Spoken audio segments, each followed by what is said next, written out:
So guys, welcome back to Geek Guides, and in this video we will be teaching you how to find the average of two user defined numbers.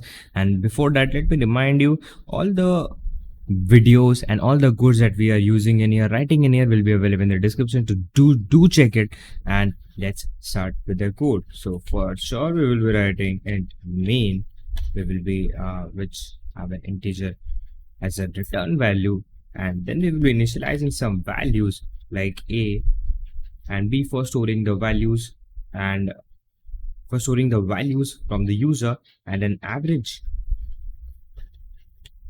variable to store the average. At first we will initialize average with 0.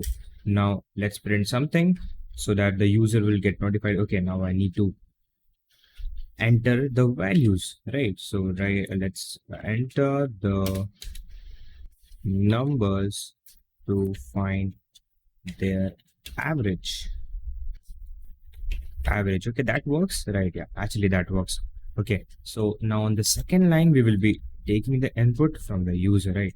So let's take input. The first number should be stored in a and the second number should be stored in b, right? Correct, absolutely fine. So the numbers has been stored in a and b perfectly, correctly, fine, right?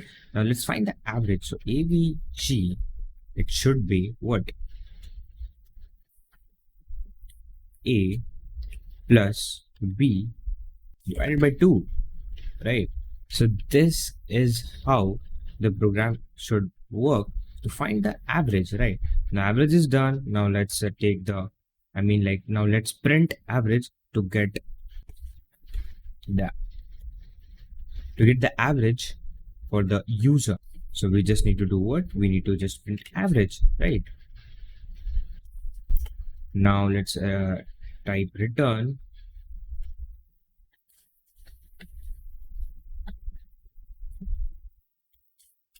return 0, so that this is how we write the program for finding the average of two user defined number. Let's see if it works or not.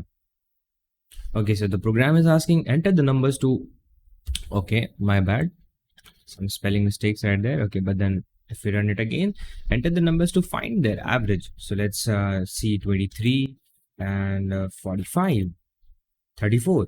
Yes, that is absolutely correct. So yes, this is how we do coding for finding the average of two user defined number. And thank you guys for joining it. Love from Geek Guides.